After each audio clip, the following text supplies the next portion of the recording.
मौत अपने आप में एक अनसुलझी पहेली है, लेकिन जॉयस विंसेंट की मौत का रहस्य कुछ ऐसा है जो 12 साल बाद भी अच्छे के होश उड़ा देता है।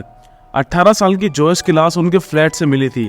लाश क्या थी? वो घर के सोफे पर एक कंकाल था। टीवी चल रहा था, वो भी लगातार 3 साल से।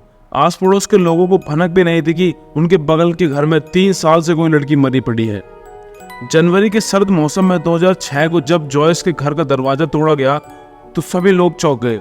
लाश इतनी बुरी तरह से सड़ चुकी थी कि बॉडी किसकी है इसका पता भी डेंटल रिकॉर्ड से चला।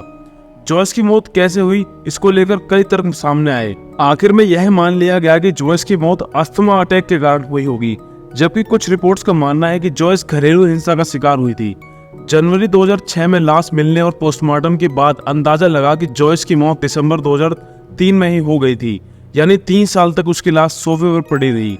कैमरे में टीवी चल रहा था। पड़ोसियों को कभी कभी डिकम्पोज हो रही बॉडी की बदबू भी आती थी, लेकिन उन्होंने यह सोचकर इस बात को नकार दिया कि यह बदबू पास ही बड़े कचरे के ढेर से आ रही है। 3 साल तक सोफे पर जॉयस की लाश एज इट इज थी।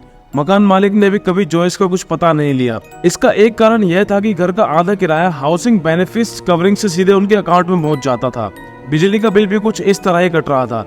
लेकिन जब 2 साल से ज्यादा के किराए के पूरे पैसे नहीं आए और जॉयस पर करीब 2.25 लाख रुपीस का किराया पेंडिंग हो गया, तो पैसे वसूलने के लिए अधिकारियों ने जॉयस की तलाश शुरू की। बताया जाता है कि जिस समय जॉयस की मौत हुई तब वो एक लड़के को डेट कर रही थी।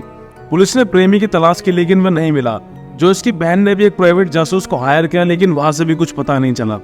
जब अधिकारियों ने जॉयस का घर का दरवाजा तोड़ा तब दरवाजा भी अंदर से डबल लॉक था। ऐसे में किसी भारी इंसान के अंदर जाने आने का कोई सुराग नहीं मिलता।